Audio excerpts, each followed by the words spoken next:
ለኢየሱስ የሚሆን ጭብጨባ ደግሞ ከዚህ በላይ ለኢየሱስ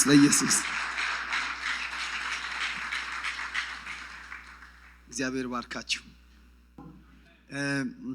እንግዲህ ዛሬ በዚህ ማለዳ የማካፍለው የአክብሮትና ቡራኬ ኃይል ነው። የአክብሮትና honoring the blessing power, the power of honoring the blessing የአክብሮትና የቡራኬ ኃይል ነው ማገለግል። ሁለት ነገር ነው። አክብሮትና ቡራኬን አንድ ላይ አድርጌ ነው የማካፍላችሁ። በጣም ወዲያ ቢሄድ ሐሳቦች ወዲያ ቢሄድ ሁለት መጽሐፍ ሐሳብ ነው። ይሄ አቦሁ አዳሁ አክብሩ እናትና አባትን ማክበርና መንፈሳዊ መሪዎችን ማክበርን ያዘ መልእክት ነው። ይሄ ደግሞ ቡራኬ ማለት መመረቅ መባረክን ያዘ ነው። ይሄ ወደ 13 ምዕራፍ ይሄን ያዘ ነው። ስለ ቡራኬ ያዘ ነው።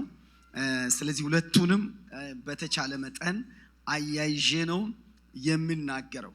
ስለዚህ ትኩረቴ አንድ እግዚአብሔር በምድር ላይ የሰጠኝ ፎከስ ትኩረት አለኝ። አባቱንና እናቱን የሚያከብር ትውልድ ምድር ላይ እንዲነሳ። አሜን። አባቱና እናቱን የሚያከብር ሽማግሌ የሚያከብር የእድሜ ባለጠጋ የሚያከብር መሪ የሚያከብር አሜን ታላቅ የሚያከብር እግዚአብሔር የተባረከ ይሁን። አቦታት አደህታት የሚያከብር አሜን። ብሩክ የሆነ ትውልድ ብሩክ የሆነ እድሜው የሚረዝም ጸጋው የሚረዝም አሜን። ቅባቱ የሚረዝም እግዚአብሔር በሱ የጀመረው ነገር የሚረዝም ረጅም ርቀት የሚሄድ የሚሳካለት የተሳካለት ትውልድ እንድነሳ አሜን። ይሄ ጩኸት በሁሉም ቋንቋ በተደረሰ በሁሉም ነገር ላይ ትውልድ ላይ እንዲደርስ ጥረት እግዚአብሔር ሸክም ስለሰጠኝ እያረኩ ነው ያለሁት። ይሄ መጽሐፍ በትግርኛ ብቻ አይደለም ያሳተንኩት፣ በኦሮምኛ፣ በእንግሊዝኛ፣ በጀርመንኛ፣ በህንድ ታሙል፣ በሶሃሊኛ አሳትሜያለሁ። በተለያየ ቋንቋ ደግሞ ቀጥላለሁ። አንድ ነገር እንዲሆን በትውልድ መካከል እናቱና አባቱን የሚያከብር ትውልድ እንዲነሳ፣ ኤርትራ ምድር ላይ እንዲነሳ፣ ኢትዮጵያ ምድር ላይ እንዲነሳ፣ አፍሪካ ምድር ላይ እንዲነሳ፣ ካናዳ ምድር ላይ እንዲነሳ፣ ነጩ ጥቁሩ የሰው ልጅ ሁሉ ቁልፍ ነገር ሊያውቅ የሚገባው ነገር አሜን። ቁልፍ ነገር ነጩ ጥቁሩ አሜን። የስኬቱ ምስጢር ብርሃን እናትና አባቱ ጋር የተገናኘ እንዲሆን አሜን። እግዚአብሔር ሕይወት እንዲሰጥ ዘር እንዲሰጥ ያካፈለው አባት አሜን። ዘር እንዲሰጥ ዘር ውስጥ ነው ሕይወት ያለው። በቆሎ ውስጥ ነው ሕይወት ያለው እንጂ እርሻው ላይ አይደለም። አሜን። በቆሎ ውስጥ ባለ ዘር ውስጥ ነው አሜን። እርሻ ውስጥ ስለዚህ ዘር እንዲያስቀጥል ትውልድ ለዛ ነው በአባቶቻችን ስም የምንጠራው። የአባት ሕይወት እንዲያስቀጥል ዘር እንዲያስቀጥል ያደረገው አባት ሲያዝን ሕይወት ይቆረጣል፣ ሕይወት ይቀጫል። ለዚህ ነው በምድር ላይ እድሜ እንዲረዝም እናት አባትን አክብር። ስለዚህ ዛሬ የማካፍለው ነገር የሆነ ፕሮግራም መጨመር አንድ ከአዲስ አበባ የመጣ አንድ ሰው የሆነ ነገር እየጨመረ ነው ምን ይዞ መጣ ሳይሆን የሕይወት ጉዳይ የመኖር ያለመኖር ጉዳይ የልጆቻችሁ ረጅም እድሜ የመኖር ያለመኖር ጉዳይ የናንተ ሕይወት በትክክል የመቀጠል ያለመቀጠል ጉዳይ የእድሜ ርዝመት ጉዳይ የእድሜ ስኬት ጉዳይ አሜን። ክብር ለእግዚአብሔር ይሁን። እስቲ እድሜው እንዲረዝም የሚፈልግ ሰው እዚህ መካከል ትንሽ ባትሪ ቢያስተካክልች እንዳ ይቆራረጣል። እድሜው እንዲረዝም የሚፈልግ ሰው እድሜው እንዲረዝም ቀሪ ዘመኑ እንዲረዝም የልጆቹ እድሜ እንዲረዝም ይፈልግ ረጅም እድሜ ልጆቻቸው እንዲኖር የምትፈልጉት አትክልት ማብላት አይደለም ዛሬ አሜን። ጂም አይደለም ዛሬ መልእክቴ አሜን። ጥሩ ነው እሱ ሁሉ ነገር ጥሩ ነው። አንድ ቁልፍ ነገር አንድ በእግዚአብሔር ቃል የተሰወረ ግን ብርሃን የሚጠይቅ ቀላል የሚመስል የሰንደይ ስኩል ትምህርት የሚመስል ነገር ነው መነግርህ፣ ግን ከሕይወት ጋር የተያዘ ነገር መሰረት ሳትይዝ ክርስቶሎጂ ጥልቅ ድረስ ብትማር በህይወት ብትባትኖር ትርጉም የለውም። አሁን የምናገረው ከደህንነት ጋር የተያዘ አይደለም። የዘላለም ህይወት ጋር የተያዘ ነገር አለ ማወራው። የዘላለም ህይወት በክርስቶስ በማመን አሜን ድነናል። እዚች ምድር ላይ ግን የእግዚአብሔርን ተልእኮ ፈጽመን ረጅም ዕድሜ ጠላትን ስራ አፍርሰን አሜን አሜን አንድ ቀን ማደሬ የዲያብሎስ ስራ እንዲፈርስ አሜን። አንድ አመት መጨመሬ የዲያብሎስ ስራ እንዲፈርስ ነው። አሜን አሜን እንደዛ ነው የምትሉ። አንድ አመት መጨመሬ በእድሜ ላይ አንድ ቀን ሲጨምር ስራ ይፈርሳል። አሜን። የተሻለ ስፍራ በሰማይ አለ። ግን ምኖረው ሃሌሉያ የዲያብሎስ ስራ ዛሬ በዚህ ማለዳ የዲያብሎስ ስራ ይፈርሳል።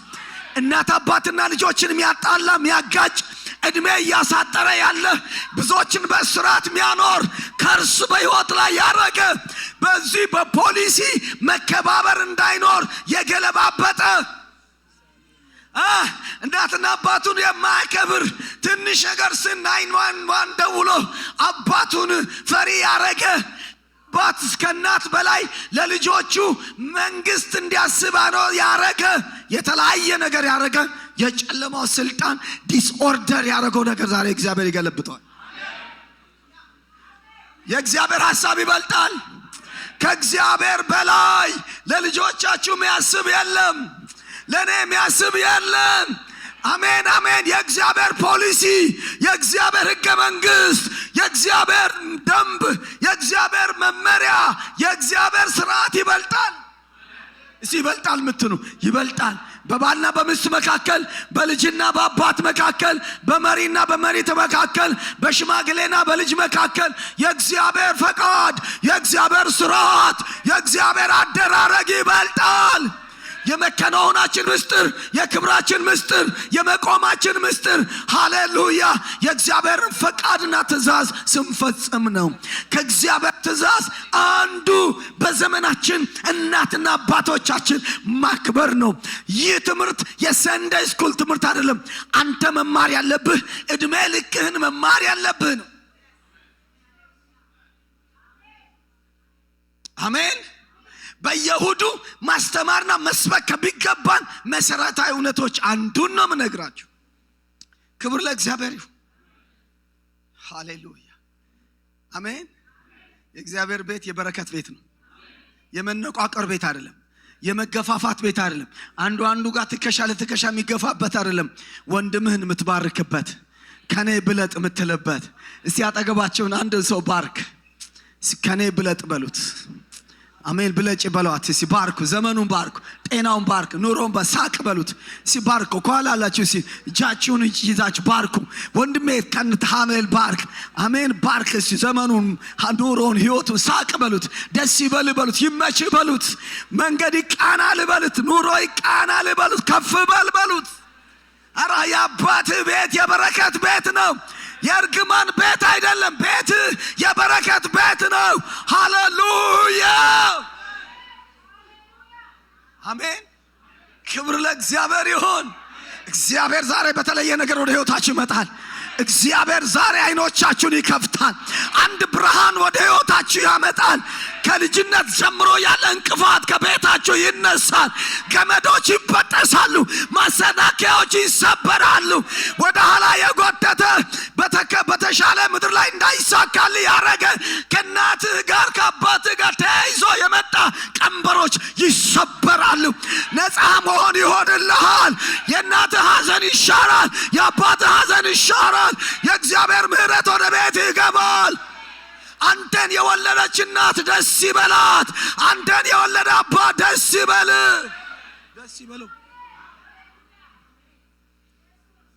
አው ብዙ አይነት ጉባኤ እንደማገለግል አስባለሁ።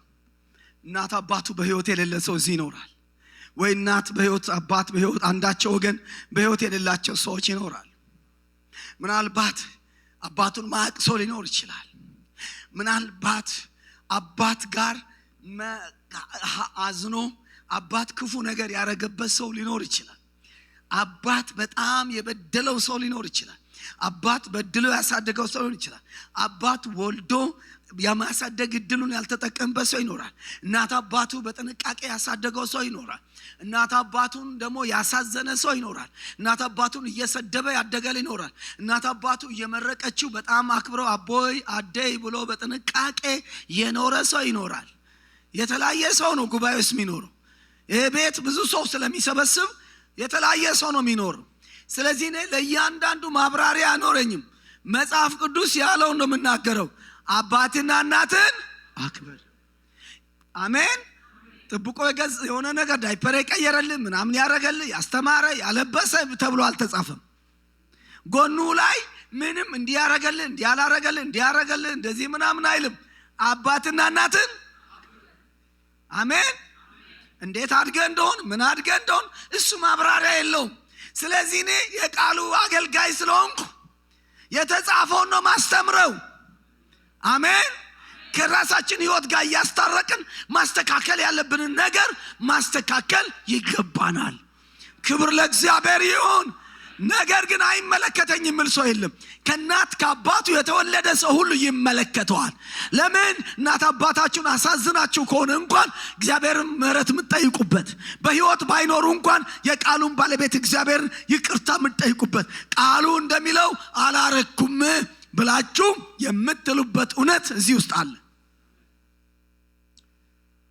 ወደ ትምህርቱ ገባሁኝ። ግን ሳልባረክ ቡራኬ ሳልቀበል እኔ ይህን ቃል ማገልገል አልችልም። ቡራኬ ሳልቀበል ሁሌም ወይም ከኔ በጣም የተባረከ ፓስተር ሙሴ ስለሱ በጣም ሰምቻለሁ። እግዚአብሔር ይባርክ። በእውነት ስለ አክብሮት ስለ ኦነር ማድረግ የተለያየ መልኩ እየሰራ ስላለ ልቡ ውስጥ ይሄ ስላለ ማማ ፀሐይ አረን ጓልደቀ ማህሪ አረ አደደቀ ማሪ ማለት ኦነር አምጥቶ እንዳረጋቸው ሰምቻለሁ። ያው እዛ አልተወለደችም፣ እዛ ተወልዳ ነው እዛ ሄደችው እና ብዙ ነገር ሰምቻለሁ። እና በጣም ነው ይሄ ነገር የበለጠ ውስጡ እንዲበራ ብርሃን ነው የሚጠይቀው። ስለዚህ እሱ በጣም ታናሼ ነው። በጣም ለወልደው ይችላል ብዬ አስባለሁ። እብን እውነት እድሜ ለመናገር አእምሮዬ አይፈቅድልኝም። ለዛ ነው። ስለዚህ በጣም ጌታ ይክበር። እስከ በጣም ትልቅ ዕውቅና እዚህ ቦታ እየሰራ ስላሉ አንተ እግዚአብሔር እየሰራ ስላለው ስለምታስተምረው ትምህርት ስለ ስብከት ብዙ ነገር ከነህሚያ ኢሳያስ አማኑኤል ጋር ለነህሚያም አይንሽ የተለያየ ቦታ አዳርሽ ላሉ ለስደተኛ ወንድሞቻችን እህቶቻችን ይሄ ቤተክርስቲያን እያደረገ ስላሉ ነገር ዕውቅና ሰጣለሁ። እግዚአብሔር ይባርካችሁ ማለት እወዳለሁ። እግዚአብሔር ይባርካችሁ። ስለዚህ ይሄን ዕውቅና ሰጥቼ ግን መጽሐፍ ቅዱስ ዘሌዋውያን 19 ቁጥር 32 ላይ በሽበታሙ ፊት ተነስ ሽማግሌውንም አክብር ይላል። አሜን። በሽበታሙ ፊት ምን አድርግ? ተነስ። የሽበት ጉዳይ ዘንድሮ ያ ነገርም ስላለ ምንም ማድረግ አንችልም። ጌታ ይባረክ። ግን ሃሌሉያ አሜን። በሽማግሌ ፊት ምን አድርግ? ተነስ ማለትም አክብር ነው የሚለው። መለየት አይቻልም። አሁን ያው ከኔም ጭምር ጌታ የተባረከ ይሁን። ስለዚህ የእድሜ ከፍ ያለ ሰው ግን ዕውቅና መስጠት ፈልጋለሁ። ጋሽ ክብራብ ወደዚህ ይምጣ። እግዚአብሔር ይባረክ። ወደ እኔ ይምጣ። በእድሜ ከፍ ያለ ሰው ማየውስን ወደዚህ ይምጣ። ይባርከኝና የእድሜ በረከት ይባርከኝና ነው ይሄን ትምህርት መቀጠለው። እግዚአብሔር የተባረከ ይሁን። ክብር ለእግዚአብሔር። አቦታን አዳሃን አክብሩ ማለት ይሄን ጭምር ነው። ወደዚህ ይምጡ። እግዚአብሔር ይባርክ። ደስ አይልም? እንደዚህ አይነት አባት ማካከላችን መኖር ክብር አይደለም? ሞገስ አይደለም? እግዚአብሔር የተባረከ ይሁን። እድሜ ሃሌሉያ። እንደኛ አይነት አባቶችን ስታከብሩ የነሱ እድሜ ነው የምትቀበሉት። አሜን። ስታከብሩ ኦነር ወንበር ስትለቁ ከዛ በኋላ የሆነች ጠቦት ነገር አዘጋጅታችሁ መርቀኝ ስትሉ ባርከኝ ስትሉ እግዚአብሔር ከልጅነት ጀምሮ እግዚአብሔር ይባረክ። ከኒሻ በጌታ ከልጅነት ጀምሮ በእንግዲህ አስመራ ከኒሻ እንዳደገ ሰምቻለሁ። ክብር ለእግዚአብሔር ይሁን። አሜን። ክብር ለእግዚአብሔር ይሁን። ጌታ ይባረክ። በእግዚአብሔር ቤት ስላደረገው አስተዋጽኦ ያቀነልና አቦይ ታንኪዩ ማለት እወዳለሁ። ስለዚህ ደግሞ ቡራኬና ጠቦት ሁለቱ አይለያዩ አንድ ሳንቲም ሁለት ገጽታ ናቸው ለዚህ ነው ይስሐቅ ጠቦት አምጣልኝ ልባርክ እፈልጋለሁ ያለው አሜን ስለዚህ ቡራኬና ጠቦት በጣም አይለያዩ ናቸው ስለዚህ የዚህ ሀገር ጠቦት እዚህ ውስጥ አድርጌያለሁ ና መርቁ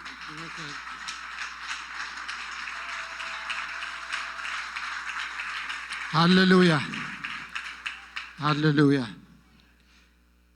እግዚአብሔር ነዊሕ ዕድሜ እግዚአብሔር አብትኸዶ አብተሐስቦ ኩሉ ነገር ቅድሜኻ ክሓልፍ ባረኸካ ኣለኹ እግዚአብሔር ልሳንካ በአኻ ክሰርሕ እግዚአብሔር በአኻ ክኸብር እግዚአብሔር አብትኸዶ አብተሐስቦ ኩሉ ቅድሜኻ ክሓልፍ እግዚአብሔር ባረኸካ ኣለኹ ስለ እግዚአብሔር ተመስገን አሜን አሜን አሜን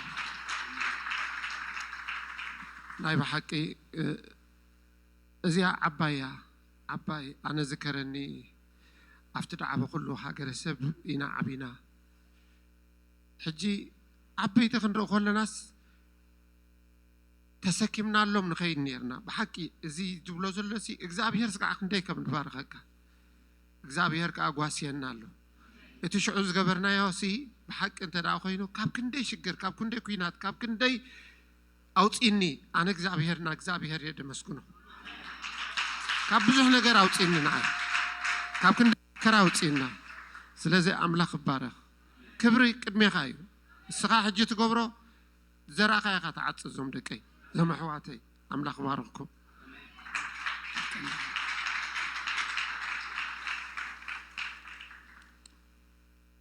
ዋጋ የከፈሉ አባቶች ክብር ይገባቸዋል አሜን ክብር ይገባቸዋል አሜን ለወንጌል ዋጋ የከፈሉ ክብር ይገባቸዋል ዛሬ እስር ቤት ውስጥ ያሉ እናንተ ወደ ጌታ እንድትመጡ ምክንያት የሆኑ ክብር ይገባቸዋል እውቅና ይገባቸዋል ምትሉ ይገባቸዋል እውቅና ምትሉ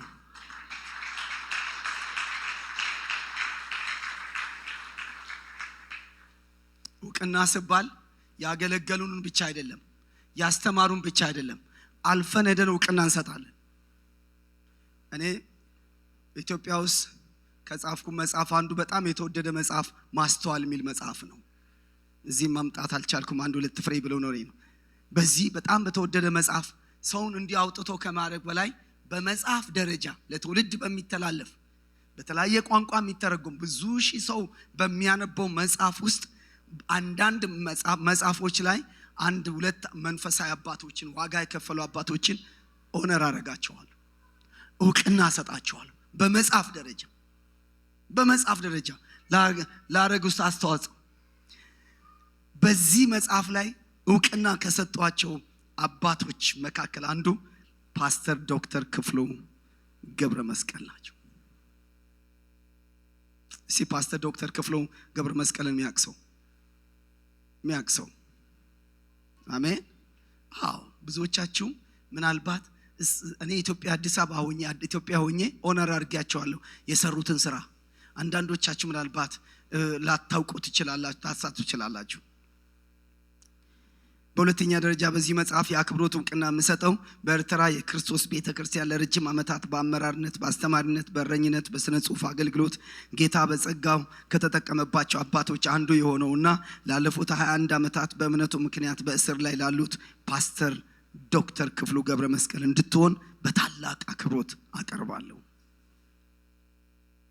ዶክተር ክፍሉ ገብረ መስቀል በአስመራ ተወልዶ ያደገ ሲሆን በሂሳብ ሳይንስና ሳይንስ የመጀመሪያ ዲግሪውን ከአስመራ ዩኒቨርሲቲ ወይ በቀድሞ ሳንታ ፋሚሊያ ወይ ሁለተኛ ዲግሪውን ከሳይንስ ፋኩልቲ ሶስተኛ ዲግሪውን የዶክተሬት ዲግሪውን ደግሞ በአሜሪካ ሀገር በቺካጎ ከተማ በሚገኘው ኢሊኖይ ኢንስቲትዩት ቴክኖሎጂ አግኝቷል በአስመራ ዩኒቨርሲቲ በአስተማሪነትና በአመራርነት ረጅም ጊዜ ጌታን ያገለገለ ሲሆን ጌታ ኢየሱስ ክርስቶስን በ1965 በ19 ዓመቱ ካገኘ ጀምሮ በኤርትራ ለወንጌል አማኞች ቤተክርስቲያን በሰባኪነት በአስተማሪነት በአመራርነትና እረኝነት አገልግሏል። የኤርትራ ሙሉ ወንጌል አማኞች የሥራ አስፈጻሚ ቦርድ ሊቀመንበርና የኤርትራ ወንጌላውያን አብያተ ክርስቲያናት ህብረት ሊቀመንበር ሆኖ እስከ ታሰረበት ጊዜ ድረስ ለዓመታት አገልግሏል። በስነ ጽሑፍ በነበረው ተሰጥኦ በደራሲነት በትርጉም ስራ የመጽሐፍ ቅዱስ ጥናት ጽሑፎችን በማዘጋጀት የቤተክርስቲያን ልሳን የተሰኘው ጋዜጣ በዋና አዘጋጅነት አገልግለዋል። አሜን አትሉ? አሜን። የሆነ ታሪክ ያነበብኩ እንዳይመስል የትምህርቱ አካል ነው። አክብሮት ማለት ይሄ ነው። አሜን። እውቅና መስጠት ነው። ዶክተር ክፍሉ 1991 ዓ.ም ጀምሮ ሙሉ ጊዜው ለጌታ ስራ በመስጠት በአስመራ ከተማ የሙሉ ወንጌል አማኞች አንድ አጥቢያ በማቋቋም በእረኝነት አገልግሎት እስከ እስር ጊዜ ድረስ ጸንቶ አገልግሏል። ዶክተር ክፍሉ በኤርትራ ክርስቲያኑ ማህበረሰብና በመንግስት ፊት በሳል ሀሳቦችን በማቅረብና የኤርትራ ወንጌላውያን አብያተ ክርስቲያናት አቋም በህብረተሰባዊ ጉዳዮች በማዘጋጀት የታወቀ ነበር። በአቋም ጽናቱ የደቀ መዝሙር ትምህርትና ኑሮ በማተኮር ላይ ባለው መሰጠት የሚታወቀው ፓስተር ዶክተር ክፍሉ ገብረ መስቀል ከግንቦት 1996 ጀምሮ በክርስቲያናዊ እምነቱ በአስመራ በእስር የሚገኝ ሲሆን ባለትዳርና የአንድ ሴትና የሶስት ወንድ ልጆች አባት ነው። ፓስተር ዶክተር ክፍሉ ገብረ መስቀል ክርስቶስን ባስቀደመውና ዋጋ የከፈለበት ባለው ህይወትህ በጌታችን በመድኃኒታችን በኢየሱስ ክርስቶስ ዳግም መምጣት የክብር ሽልማትን ከእጁ እንደምትቀበል እያመንኩ በዚህች መጽሐፍ ላንተ ያለኝን አክብሮትና እውቅና እሰጣለሁ።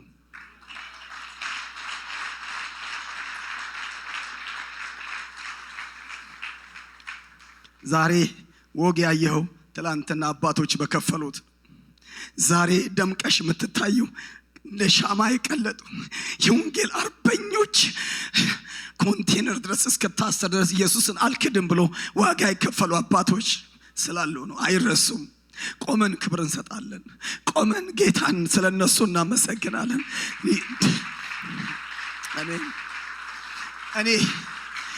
እኔ ኢትዮጵያዊ ሆኜ አዲስ አበባ ኖሬ ለዶክተር ክፍሉም እውቅና ከሰጠው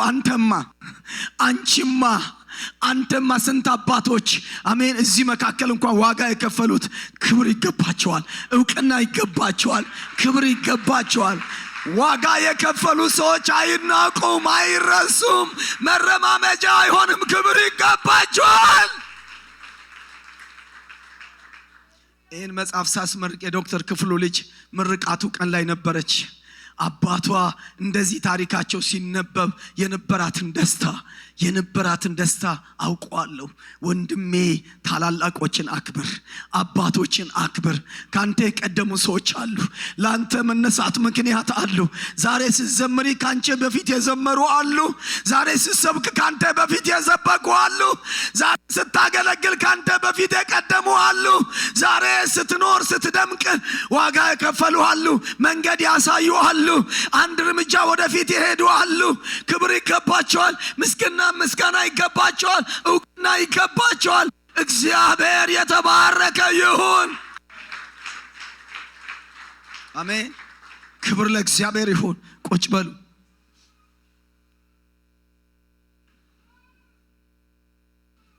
ስለዚህ ባዶ ጮኸራ ለሙጮው ምጽፈውን ምናገረውን ትውልድ እንዲያስተካክል እየተናገርኩ እየጨውኩ ያለው ነገር ነው ምናገረው።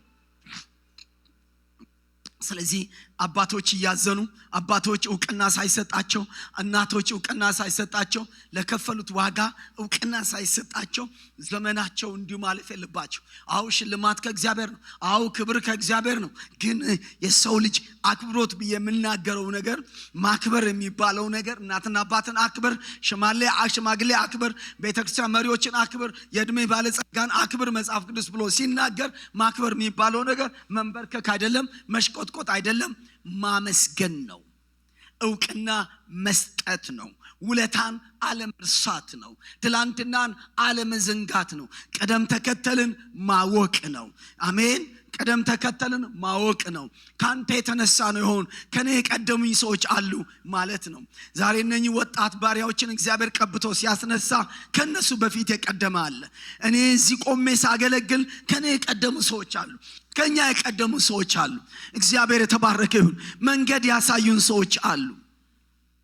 ስለዚህ እነኚህ ሰዎች ደስ እንድላቸው ማድረግ አለብን። የእነሱን አባቶችን ስታከብር የአባቶችን እድሜ እግዚአብሔር ይሰጣል። ሽማግሌ ለእውቅና ስትሰጥ የሽማግሌ እግዚአብሔር እውቅና ይሰጣል። ይህም ቤተክርስቲያን በመትከል ካንተ የቀደሙ ሰዎች ካሉ ለነሱ እውቅና ስትሰጥ እግዚአብሔር ያከብርሃል። ከኔ የቀደሙ ሰዎች አሉ፣ ዋጋ የከፈሉ ሰዎች አሉ ማለት ነው። ስለዚህ ስፍራ መስጠትን፣ ማስደሰትን፣ መታዘዝን የሚያሳይ ነገር ነው። አክብሮት የሚባለው ነገር ማክበር፣ ኦነር ማድረግ፣ ሪስፔክት ማድረግ፣ ሰውን ማክበር፣ ሰውን በሰውነቱ ማክበር። አባት እናት ብቻ አይደለም፣ ሰውን በሰውነቱ ማክበር። የሚያከብሩ ሰዎች ይከበራሉ። አክባሪ ሰዎችን እግዚአብሔር ያከብራቸዋል።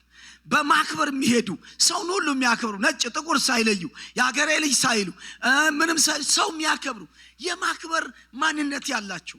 የሚያዋርዱ ሰዎች ሁሉ ጊዜ ይዋረዳሉ። በማዋረድ የሚሄዱ ሰውን የሚያዋርዱ። አጠገባቸው ያለው ሰው አክባሪ ሁን በሉት፣ አክባሪ ሁን በሉት። እግዚአብሔር የተባረከ ይሁን። ስለዚህ ማክበር የሚባለው ሐሳብ እሱን ነው የማነሳው። እግዚአብሔር ስለ ማክበር መጽሐፍ ላይ ሲናገር የመጀመሪያ ክብር የሚገባው ለእግዚአብሔር ነው። አሜን። እግዚአብሔር ክብር ይፈልጋል። ሚልክያስ ምዕራፍ 1:6 ላይ አባት እስከሆንኩ ክብሬ ወዴት ነው? ጌታ እስከሆንኩ መፈራቴ ወዴት ነው?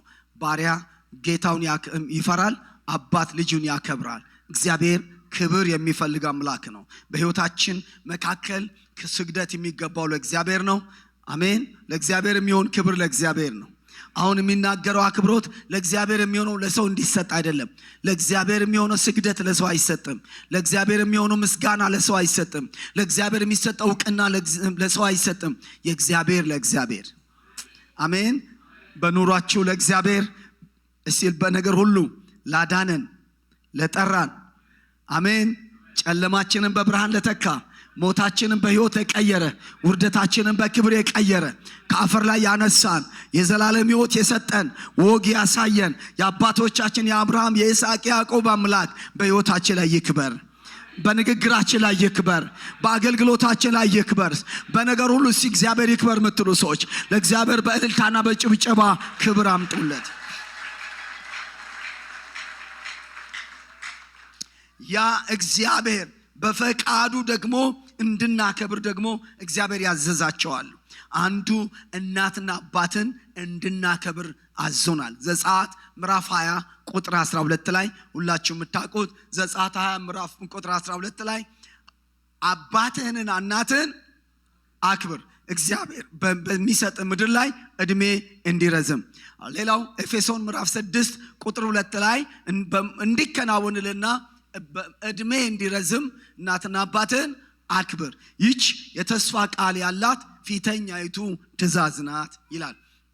ስለዚህ እናትና አባትን እንድናከብር እግዚአብሔር እንዳዘዘን ልናውቅ ይገባል ሁላችንም። ይሄ ማለት መሰረታዊ ነገር ነው። ይሄ ማለት ትእዛዝ ነው። እግዚአብሔር በ10ቱ ትእዛዝ መካከል ያስቀመጠው ነገር ነው፣ ትእዛዝ ነው። በአዲስ ኪዳን ደግሞ ያልተሻረ ነገር ነው። ማቴዎስ 15:1 ላይ ኢየሱስ አጽንቶታል። ኤፌሶን ምዕራፍ 6:2 ላይም ደግሞ ጳውሎስ እናትና አባትን እንድናከብር ያዘዘን እውነት ነው። ስለዚህ እናትና አባትን ማክበር የሰንደይ ስኩል ትምህርት አይደለም። በህይወታችን እናትና አባት ጋር የኖርን ሰዎች፣ ከእናት አባት የተወለድን ሰዎች ሁሉ ጊዜ ይህን በጣም ታላቅ የሆነ ምስጢር ልናውቀው ልንረዳ ይገባል። ስለዚህ እናትና አባት እንድናከብር አዟል። ሶስተኛ ላይ ደግሞ የስልጣን ተዋረድን እንድናከብር እግዚአብሔር አዞናል። ስልጣን ማለት በተዋረድ የሰው ልጅ ያለ መሪ እዚች ምድር ላይ መኖር አይችልም። ሰው በየትኛውም ሁኔታ በስራ ዓለምም በመንፈሳዊ ዓለምም መሪ ያለው ሰው ነው። ስለዚህ እግዚአብሔር የሥራ መሪዎችን እንድናከብር ይናገራል። ሮሜ ምዕራፍ 13 ቁጥር 7 ላይ ክብር ለሚገባው ክብርን ስጡ ይላል። አንደኛ ጴጥሮስ ምዕራፍ 1 ቁጥር 18 ላይ ሎሌዎች ሆይ ለበጎ ጌቶች ብቻ ሳይሆን ለክፉ ጌቶች እንኳን ምናርጉ ተገዙ ይላል። ስለዚህ እንድንገዛ መጽሐፍ ቅዱስ እንድናከብር እንድንገዛ በስርዓት እንድንሄድ ያዛል የሥራ መሪዎችን። ለዚህ ነው መጽሐፍ ቅዱስ በሕዝብ አለቃ ላይ ክፉ አትናገር ይላል። ክፉ አትናገር በሕዝብ አለቃ ላይ። በስራ አለቆች እንኳን መሪዎች ምድርን በሚመሩ ሰዎች እንኳን ላይ ክፉ ቃል እንዳንናገር እንዳንረግም እንዳንሳደም መጽሐፍ ቅዱስ ይናገራል። ላንደግፋቸው እንችላለን። የዚህ አገር መሪ ማን እንደሆነ ላቃል ስሙን አላቅም፣ ግን የዚህን አገር መሪ እዚህ ምድር ላይ ላትደግፈው ትችላል። ርዕዮተ ዓለሙን አቅጣጫውን አካሄዱን ላትደግፈው ትችላል። ግን እንድትረግመው ግን መጽሐፍ ቅዱስ አያዝም፣ እንድትሰድበው አያዝም።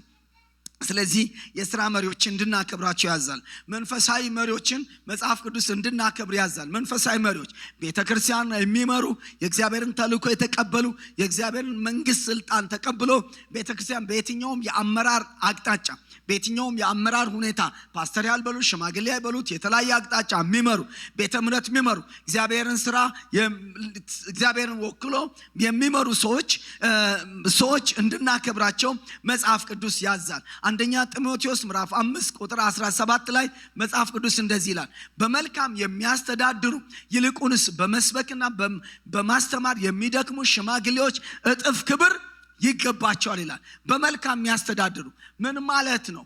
ረብ የማይፈልጉ በክርስቶስ መንገድ የሚያስተምሩ እግዚአብሔርን በመፍራት የሚኖሩ ትሑታን የሆኑ በቅድስና የእግዚአብሔርን ተልእኮ የሚፈጽሙ በመልካም በክፋትና በአመፃ ወይ ህዝቡን በመበዝበዝ በአመፃ በምናምን የማያደርጉ እግዚአብሔርን የሚፈሩ ክርስቶስ የሚታይባቸው እነኚህ ሰዎች በመልካም መንገድ የሚመሩ ሰዎች እነኚህ ሰዎች ምን ይገባቸዋል?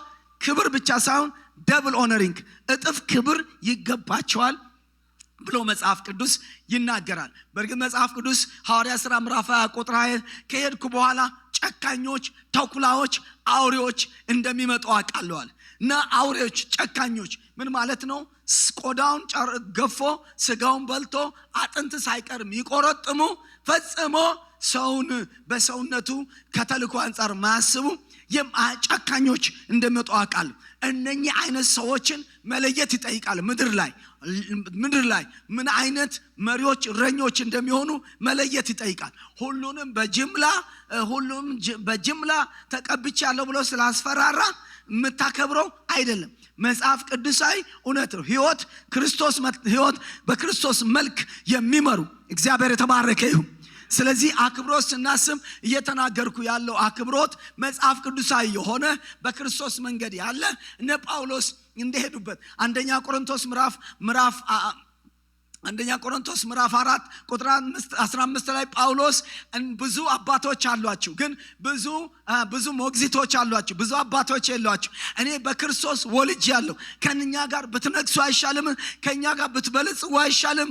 ስለዚህ እኛን ቆርጣችሁ ጥላችኋል ያለበት አይነት አባት ነኝ ያለበት አይነት አክብሮት ነው የሚያስፈልገው። ያ ነው የሚያሳየው እንጂ ከምዕራብ አፍሪካ ከምናምን ተኮርጆ የመጣ ይሄ ቀይ ምንጣፍ አንጥፍልኝ፣ ይሄ እንደዚህ ካልሆነ አላገለግልም፣ ገዱልኝ፣ ተንበርክካችሁ ሶፍት ስጡኝ፣ እንደዚህ አይነት አክብሮት እያልኩ አይደለም ያለው። መጽሐፍ ቅዱሳዊ የሆነ ይሄ ከእግዚአብሔር ቃል ውጭ የሆነው አክብሮት ነው ብለን ኢየሱስን ማከብር እግዚአብሔርን ማከብር አክብሮት እንድናረገ እግዚአብሔር ሐሳብ አይደለም። ደግሞ ትሑታንና እግዚአብሔርን እንደ ቃሉ የሚያከብሩ ሰዎች ደግሞ ማዋረድ መጽሐፍ ቅዱሳዊ አይደለም። ትሑታንን እግዚአብሔር የሚፈሩ ሰዎች እንዲናቁ፣ እንዲዋረዱ፣ ተስፋ እንዲቆርጡ ማረግም መጽሐፍ ቅዱስ አይደለም። ስለዚህ በተለይ በአበሻው ማህበረሰብ ውስጥ መሃል መምጣት ያለበት ነገር አለ። ጥግ መጽሐፍ ቅዱሳዊ ያልሆነ መንቀጥቀጥ የተሞላበት አንድ ካላጀባችሁኝ ያላገለግሉኝ ሞተረኛ አጅቡልኝ የሚል ሌላ ጥግ የያዘ አባቶቻችን ያላሳዩት መጽሐፍ ቅዱስ ያላሳየው ኮተት አለ። እግዚአብሔር ከምድራችን ላይ ያንሳው። በተለይ ከኢትዮጵያ ምድር ላይ ያንሳው ኮተት። አሜን። ኮተት አሜን። እሱን አለ የሚለው እግዚአብሔር የተባረከ ይሁን። አሜን። ያጥጋለ። ሌላ ደግሞ ወገኖቼ እግዚአብሔርን ቤት እየደከሙ ደግሞ ዋጋ እየከፈሉ ደግሞ የሚጎዱዋል። ለዚህ መጽሐፍ ቅዱስ እዚህ አንደኛ ጢሞቴዎስ ምዕራፍ 5 ቁጥር 19 ላይ በሽማግሌዎች ላይ ከአንድ እስከ 3 ምስክር በላይ ክስ አትቀበል ይላል። ለምንድን ነው የሚለው? ሽማግሌ የሚለው ፓስተሮችንም ቢሮ የሚመሩ ሰዎችንም በዚያን ጊዜ ሽማግሌ ይላቸዋል። ይሄ ምን ማለት? ቤተክርስቲያን የመምራት ኃላፊነት ባላቸው ሰዎች ላይ ዝም ብለህ ክስ አትቀበል ማለት ምን ማለት ነው? ከአንድ 3 ማለት ተጣርቶ ችግር ቢኖርባቸው እንኳን በጥንቃቄ ነው የሚታረሙት። ምክንያቱም እረኛው መታ መንጋው ይበተናል ይላል። ከመንጋው ጋር ነው የመሪዎች ሁኔታ የሚያያዘው። ለዚህ ነው ጥንቃቄ የሚያስፈልገው። ብዙ ጊዜ ይሄን አክብሮትና ጥንቃቄ ሰዎች ሳይረዱ አንደበታቸውን የከፈቱ ክፉ ነገር በመሪዎች ላይ ያረጉ ሲጎዱ ታያላችሁ። መጽሐፍ ቅዱስ ላይ ብዙ ነገር ልታዩ ትችላላችሁ። የመጀመሪያ ተወጋጅ ሆና የምታያት የሙሴ እህት ማርያም ናት። ማርያም ቅድምም ሳነሳ ነበረ የሙሴ ሶስተኛ ታላቅ እህቱ ናት። ሙሴ ውሃ ላይ ወድቆ እያለ አንስታ ፈርዖን ቤት እንዲያድግ ያደረገችው እሷ ናት። ስለዚህ ሙሴን ታናሽ ወንድሟ ስለሆነ አንደበቷን ከፈተች። የእግዚአብሔር ስልጣን በላዩ ላይ እንዳለ አላወቀችም። ሰዓት ለመጠቀም የምፈጥነው ወገኖቼ፣ በጣም ይቅርታ ከፈጠንኩኝ። ሰዓት ለመጠቀም የምፈጥነው። ስለዚህ አላወቀችም። ምንድን ያደረገችው? ከሱ ጋር ስትጋጭ አንደበቷን ስትከፍትበት ታያላችሁ። ያን ጊዜ የሆነው ነገር ታያላችሁ። ሙሴ ላይ አንደበቷን ስትከፍት የእግዚአብሔር ስልጣን በላዩ ላይ እንዳለ ባለማወቋ ተጎዳች። በላዩ ላይ ለምጽ ወጣባት፣ ነጭ ወረቀት መሰለች። በሷ ምክንያት ደመና ቆመ፣ በሷ ምክንያት እሳቱ ቆመ። ለ7 ቀን የእስራኤል ጉዞ ተስተጓጎለ። ከኮቪድ በፊት ለመጀመሪያ ኳራንቲን የሚባል ነገር ከሰው ተለይታ ያስጀመረች እሷ ናት። ኳራንቲን ውስጥ ገባች ለ7 ቀን። ስንት ሰው ታውቃላችሁ ከእግዚአብሔር ስልጣን ጋር እየተጋጨ ኳራንቲን የሆነ ሰው? ከአገልግሎት ኳራንቲን ውስጥ፣ ከጸጋ ኳራንቲን ውስጥ፣ ከምናም ኳራንቲን ውስጥ ሳይታወቅ። አንዳንድ ጊዜ ከእግዚአብሔር ስልጣን ጋር ከመጋጨት ከግንብ ጋር መጋጨት ይሻላል። ማርያም ከግንብ ጋር ብትጋጭ ከድንጋይ ጋር ብትጋጭ ይሻላት ነበረ። ሰዎች ይጎዳሉ። አቁም። የእግዚአብሔር ስልጣን ኦርደር ባለማወቅ ይጋጫል። ሰዎች ከሰው ጋር የሚጋጩ ይመስላቸዋል። ይሄን ትምህርት 15 ዓመት በየምድሪቷ ላይ ዞር ያገለግላል። ብዙ የተጎዱ ሰዎችን ታሪክ ሰምቻለሁ። ሳቁ እየተጎዱ በዛ ዘኍልቍ 16:1 ላይ ስታዩ ዳታና አምሮን የተባሉ የቆሬ ልጆችና 250 የሚያክሉ ታላላቅ ሰዎችን አስተባብሮ አድማ ሙሴና አሮን ላይ በቱባቸው። እግዚአብሔር ሙሴን በምድር ላይ እንደ ሙሴ ትሁት የለም ይላል። እነሱ ደግሞ ታቢያቸዋል። ቲቢተኞች ማቆም አለባችሁ። እስካሁን ባህር የከፈላችሁ እናንተ ናችሁ። ጭንጫ ውሃ ፍልቃቸዋል። ቀጥሎ ያለውን ደግሞ እኛ እንመራለን። አረ አድማ አድርጎ በቃ ሊያስቆማችሁ ፈለጉ። ከባድ ነገር ነው። እግዚአብሔር የሰጣችሁ ስልጣን መቀማት የፈለጉት። ጥንቃቄን የሚያስፈልገው በእግዚአብሔር በእናትና አባት ጋር ባለው እናትና አባት ላይ ስልጣን እንዳለ የምታምኑ እስቲ አባት ላይ እናትነት ስልጣን እንዳለ የምታምኑ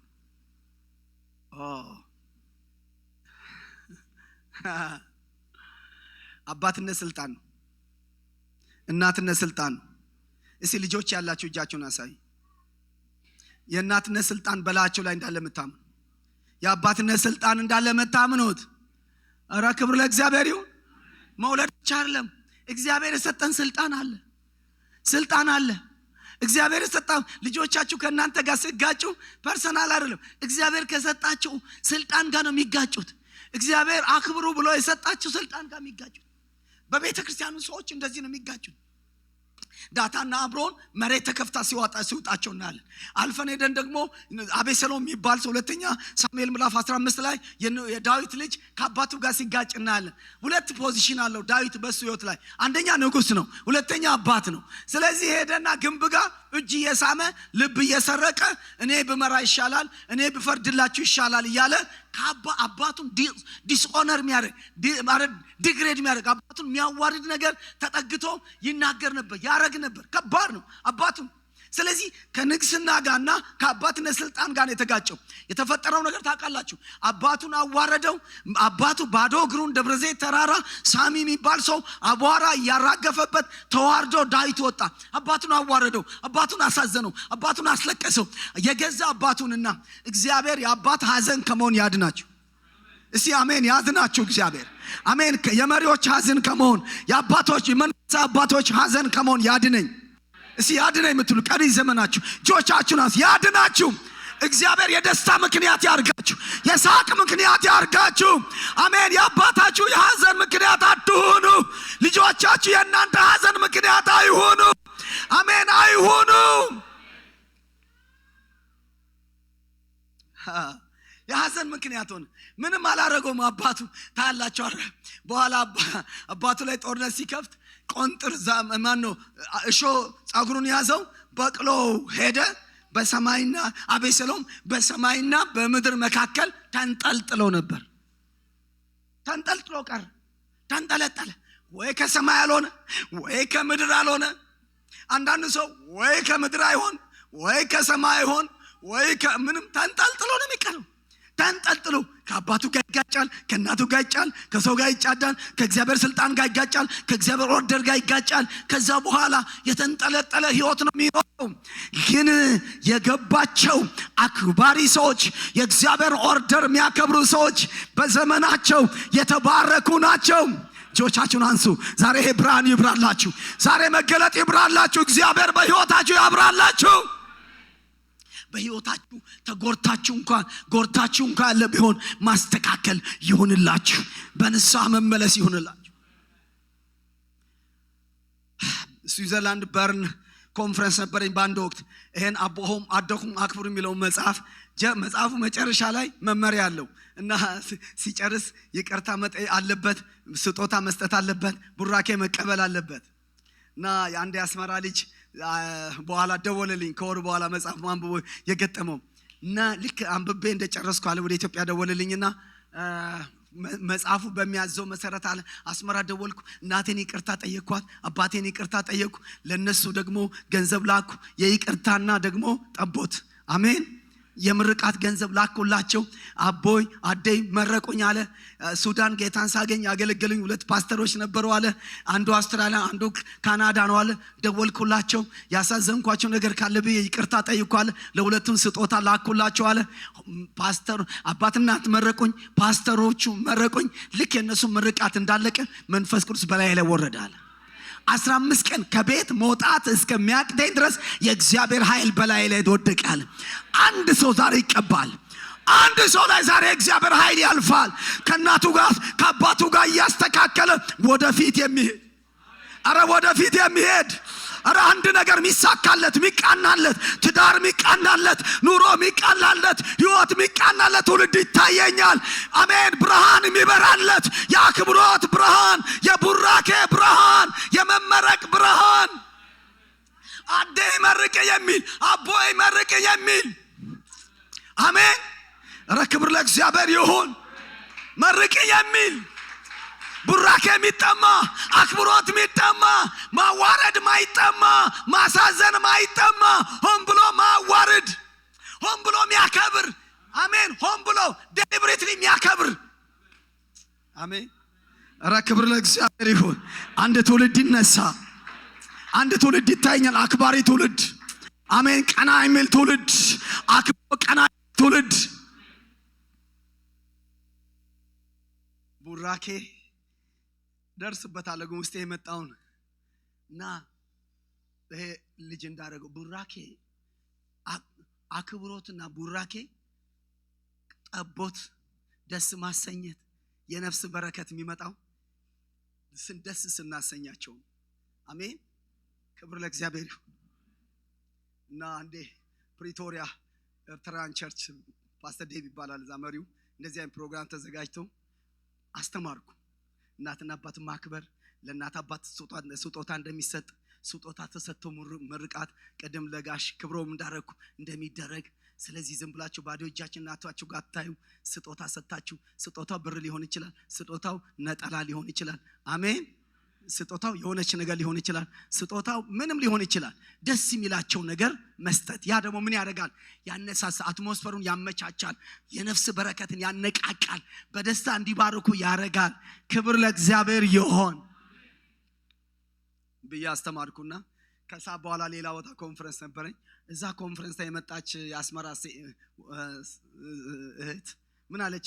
ፓስተር መጣች። ጉድ አረከኝ አለች። ምን አረኩሽ? ጉድ አረከኝ። ምን ነው? ጠዋት ስታስተምር እናቴ ቁንን አድርጎ የተቀመጡ የአስመራ እናቶች ነበሩ። እናቴ ከአስመራ መጣ ጉባኤው ላይ ትምህርት ተካፍላ ነበረች። እቤት እንደገባው እማ አዴ መርቅኝ አልኳት። አይ ባዶ እጄን አልመርቅሽም አሉኝ። ጉድ አረከኝ። ባዶ እጄን አልመርቅሽም። አራ ምንድነው ታዲያ የምሰጥሽ?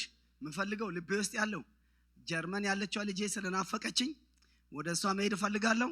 የጀርመን ትኬት ቆርጠሽ እጄ ላይ ስታስቀምጪኝ ነው የምመርቅሽ። ከሳውዝ አፍሪካ ጀርመን ማለት ነው። ምን ያህል ገንዘብ እንደሚጠይቅ ትኬቱን ተመልከቱ። እሱ እንዲህ አልመርቅሽም። ኧረ ክብር ለእግዚአብሔር ይሁን። አሜን። ገባቸው ማለት ነው። ዛሬ አንድ ሰው ይገባዋል። ምርቃት ስትመርቅ አስበህም ታመጣለታለህ። አስበህም ፕሪስክሪፕሽን አዘህም ለመረቀ እንዳዴ ለመረቀ ፈልጋለሁ። የምፈልገው ይሄ ነው። አሜን አሜን። የምፈልገው ይሄን ነገር ነው። አምጪልኝ። ልጆቻችሁ እዚህ ሀገር የተወለዱ ልጆቻችሁ አሜን። ልመረቀ ነው የምፈልገው። ይሄን ነገር አዘጋጅ ታምጣልኝ። መጽሐፍ ቅዱሳዊ ነው አይደለም። ይስሐቅ ራሱ ነው ፕሪስክሪፕሽን የሰጠው። ኤሳው ሄድ ልመርቅ እፈልጋለሁ። አሁን አይም ከመሞቴ በፊት ቀኔ የቀረበ ያለ ይመስላል። ፍጠንና አድነ እንደምወደው አድርገህ አጣፍጠህ አምጣልኝ። ራሱን ያዘዘው አዘም። አሜን። አዘም ነው። ቀላል ነገር እንዳይመስል አዘህ። ልጅ ያላችሁ እስቲ አሜን። አዘህ ልባርክህ ነው የሆነ ነገር አምጣልኝ። ልመርቅህ ነው። አንድ ሰው ዛሬ ይብራለት። ዛሬ አንድ አባት ይብራለት። ዛሬ አንድ እናት ይባረክ። አሜን። ልመርቅህ ነው። ክብር ለእግዚአብሔር ይሁን። ይሄ ስጦታ አክብሮትን ጭምር የሚያሳይ የ19 ዓመት ሁለተኛ ልጅ አለችኝና ለመጣስል የሆነ መክሰስ ስናክ የሆነ ቦታ ወሰደችኝና ኮሌጅ ተማሪ ናት እና ልጋብዝ ፈልጋ ብላ ጋበዘች። እንዴ ከየት ነው ያመጣሽው? በቃ ልጋብዝ ፈልጋ። ምንድነው? ቡራ ኬክ። ወደ አገልግሎት ከመሄድ በፊት መርቀኝ እንድትሄድ። አሜን። መርቀኝ እንድትሄድ ለዚህ ነው አለች። ነው 800 ብር ከፍላ ጋበዘች። ደስ አለኝ። ለመጀመሪያ ጊዜ ነው ጋበዘች። ደስ አለኝ። ባረኳት። እዚህ ከመጣ በኋላ ከሳምንት በኋላ ትንሽ ሜካፕ ነገር ትሞክራለች፣ ግን ስራ አግኝታ አታውቅም። ከቤት ድንገት አስቸኳይ ተጠርቼ አንተ መርቀኝ ከሄድክ በኋላ የ8000 ብር ስራ ሰራው። 800 ብር ከፍላ 8000 ብር ስራ። ቡራኬው ሰርቷል አለች። ምርቃት ሰርቷል አለች። አራ ይሰራል። እዚህ ይሰራል የሚል ሰው አራ ይሰራል የሚል ሰው ይሰራል። አባት አቦይ ሂድና ተመረቅ። ድማግል ስታኪኝ እኔ ምርቃት እወዳለሁ በጣም። የሚመርቀኝ መንፈሳዊ አባት ካጣው መነኩሴ እማሆይ የኦርቶዶክስ እናት መቋሚያ ይዞ ታክሲ ተራ ተሰልፉትን አንስቼ ወስጄ ገብርኤል መድኃኔዓለም አድርሼ እማሆይ መረቀኝ። ይሰራል። አንድ ሰው አለ ይወልደኛል ምን ሽማግሌ እዚህ መካከል አለ። እሺ ሃሌሉያ። የሚወልደኝ ሰው አለ። አባቴ አይደለም ግን የሚወልደኝ መታይ አደ ያለች የናንተ ያንቺና ላትሆን ይችላልሽ። አንድ 30 ሰከንድ መረቀኝ ብዬ በፈቃድ እጄም መረቃለሁ ምን ሰው አለ። አጠገቡ አንድ ሰው አቦይ አደ ያለ ሰው ፈጥነው እስቲ ምርቃት የሚቀበል አንድ ሰው አጠገቤ ሽማግሌ አለ፣ ትልቅ ሰው አለ። ምርቃት መቀበል ፈልጋል የሚል ሰው ቶሎ ተቀበል እስቲ።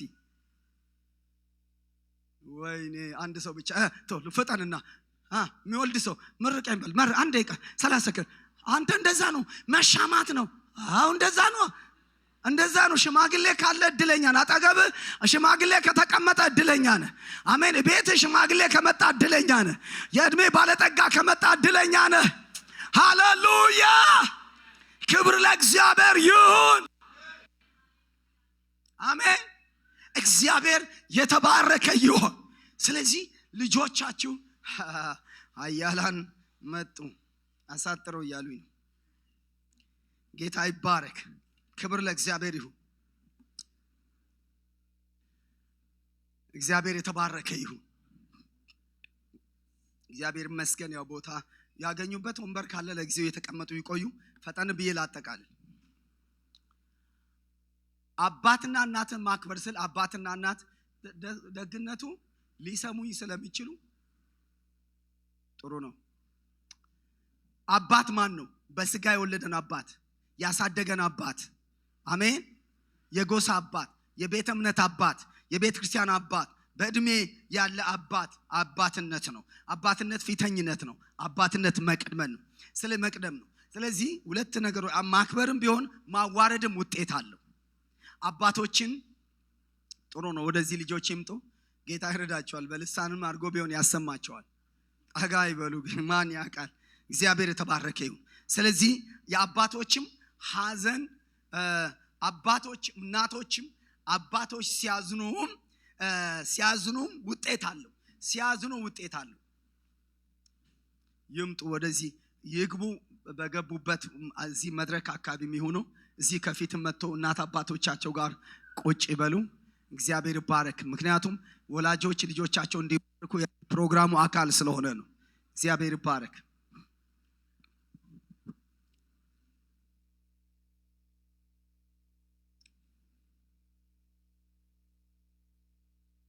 ጌታ የተባረከ ይሁን።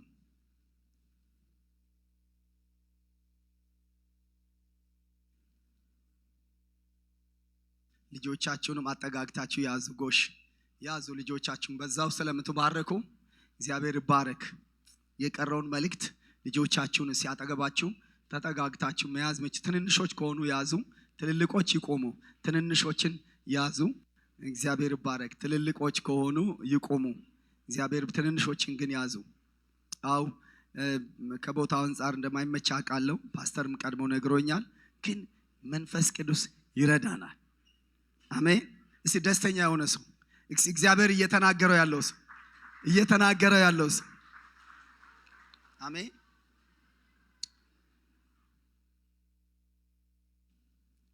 አንዳንድ ነጥቦችን ቶሎ ብዬ ልናገር። አባቶችንም እናቶችንም ማሳዘን ውጤት አለው። አባቶች እናቶችን ማሳዘን አንደኛ ወደ ታች ያደርጋል። ነጥብ የምትይዙ ያዙ። ወደ ታች ያደርጋል። ወደ ታች ያደርጋል።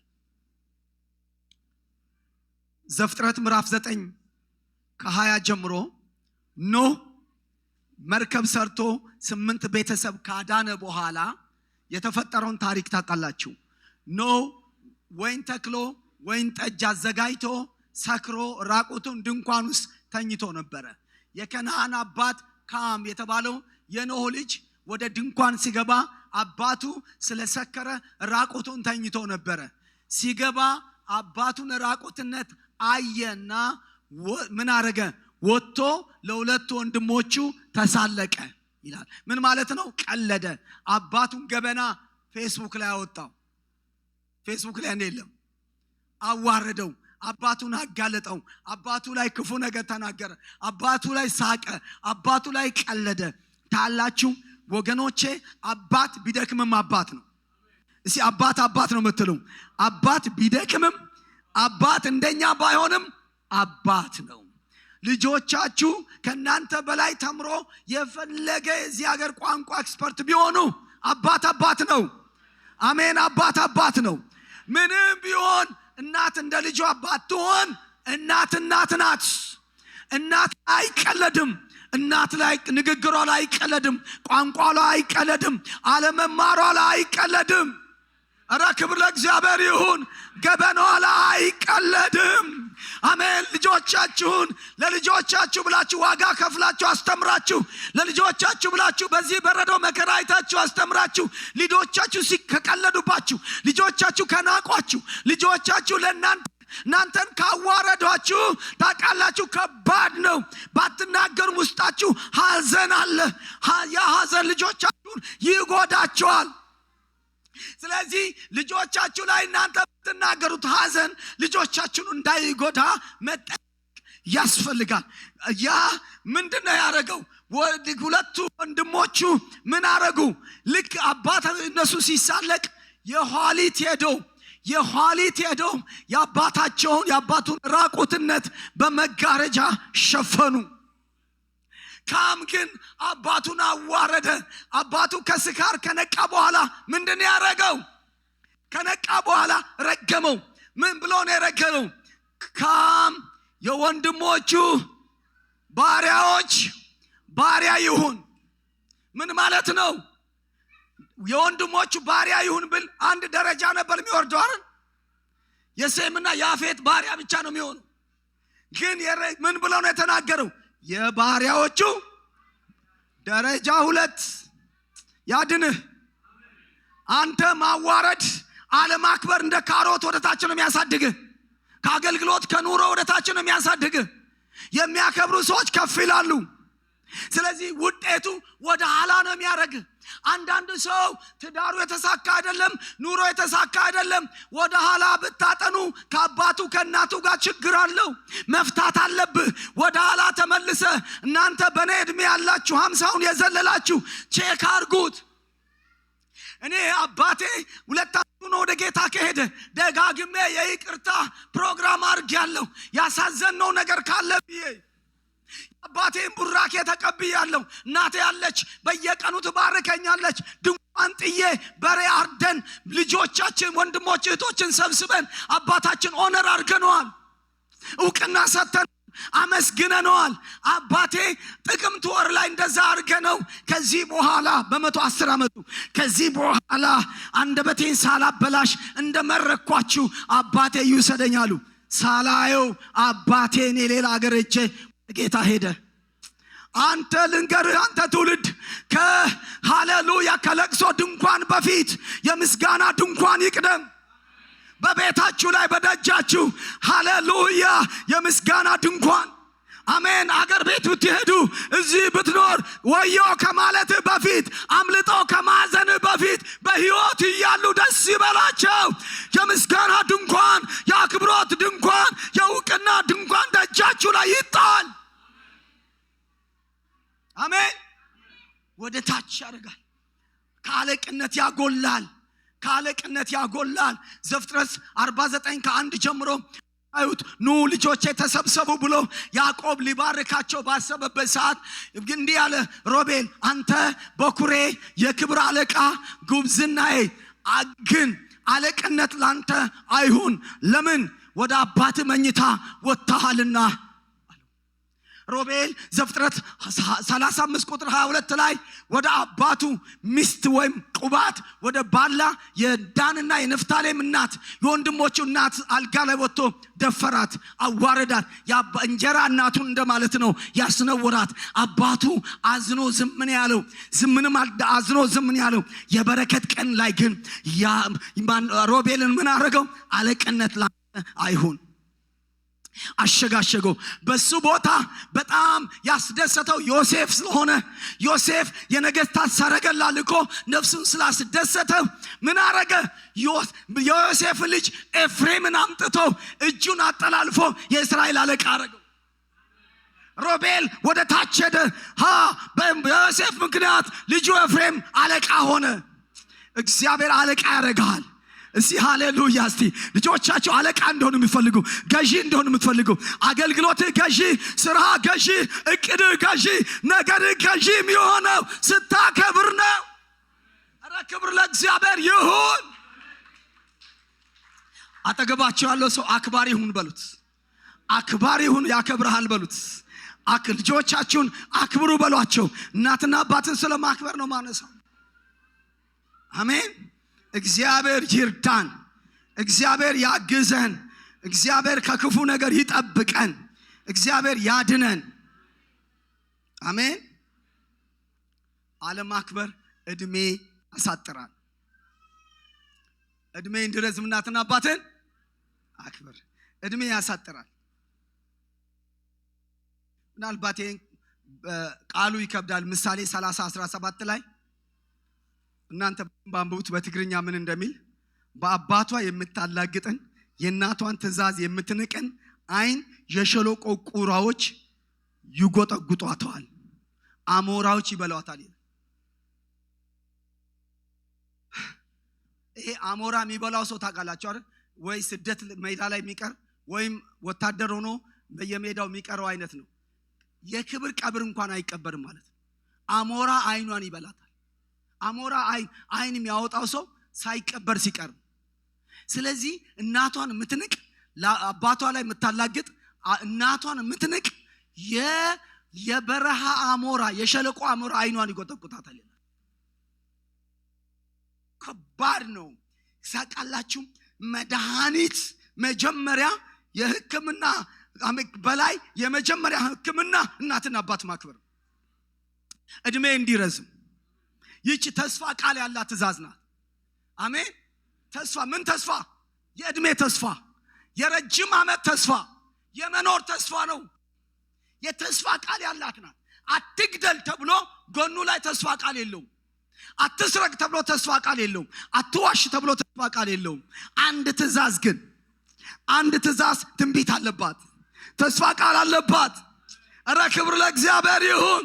የመኖር ተስፋ፣ የመሳካት ተስፋ፣ የመከናወን ተስፋ ትንቢት አለባት። ይሁን አይሁን የሚል ትንቢት ከመፈለግህ ከመሮጥ በፊት ወንድሜ እናትና አባትን አክብር። እዛ ውስጥ ተስፋ አለ። ተስፋ አሜን። ተስፋ አትግደል በየትኛውም አገር ሕግ ላይ አትግደል ወንጀል ነው። እስቲ መግደል ወንጀል እንደሆነ የምታውቁ፣ መስረቅ ወንጀል እንደሆነ የምታውቁ፣ መዋሸት ወንጀል ነው አይደል? ይሄ 10ቱ ትእዛዝ ላይ የተጻፈ ነው። ይሄን ነው በተለያየ ኮንስቲቱሽን ተጽፎ አትግደል፣ መግደል ወንጀል ነው። እንደዚህ ከሆነ እናትና አባትን አለማክበር ወንጀል። መንግስታት ኮንስቲቱሽን ላይ አትግደልን ወንጀል አድርጎ ከጻፉ እናት አባትንም አለማክበርም ወንጀል አድርጎ መጻፍ ነበረባቸው። ስለዚህ እናትና አባትን ማክበር ወንጀል ነው። ከአትግደል ከመግደል ጋር እኩል ነው ማለት ነው። አትግደል ጎን እናት አባትን አክብር ካለ አትግደል ጎን ካለ፣ ስለዚህ እናት አባትን አለማክበርም ወገኖቼ አለማክበርም እናትና አባትን አለማክበርም መግደልም እኩል አይነት ነው። ለሰው ልጅ ራሱን ለማጥፋት ገመድ ገዝቶ ራሱን ማጥፋት፣ መርዝ መጠጣትም እናትና አባትን አለማክበር ሁለቱም ለኔ ልዩነት የላቸው። መርዙ ቶሎ ይገላል፣ ይሄ በጊዜ ውስጥ ነው የሚገለው። አሜን። እግዚአብሔር ያድነን። አረዚ ዛሬ አንድ ሰው ይብራ። ይሄ እነዚህ ልጆች ግባቸው። ክብር ለእግዚአብሔር። አንድ ሰው እግዚአብሔር ሕይወታችን ላይ ያርግ። ስለዚህ የማወራው ነገር እድሜ ማራዘሚያ ነገር ነው። እግዚአብሔር የተባረከ ይሁን። ስለዚህ በምን ይገለጣል? በመታዘዝ። እናት አባቶቻችን ልጆቻችሁ ለእናንተ በመታዘዝ በማክበር በማስደሰት ባለመናቅ ነው የሚገለጠው። ስለዚህ አባቶች የበረከት ውጤት ምን እንደሚያመጣው በረከት ነው የሚያመጣው። ሴም ያፌትን ባረካቸው። እግዚአብሔር በሴም ድንኳን ይደር ብሎ ሲናገር ታያላችሁ። ስለዚህ እናትና አባታችን ማክበር ይገባናል። ስናከብር እና ንስሐ ስንገባ ስናስተካክል ብዙ ነገር ሊስተካከል ይችላል። እናት አባት በሕይወት የሌላችሁ ሰዎች በተለያየ መልኩም ልታስቡት ይችላላችሁ። እናት አባት በሕይወት ከሌላችሁ እናት አባታችሁ እንዳሳዘናችሁ አምልጦ ከሆነ አንደኛ አጎታችሁ ወይም አክስታችሁ በሕይወት ካሉ እናታችሁን አስወክላችሁ አባታችሁን አስወክላችሁ ይቅርታ ጠይቁ። የስጦታ ገንዘብ ስጡ። እናቴና አባቴን በወክላችሁ የውክልና ምርቃት መርቁኝ በሏቸው።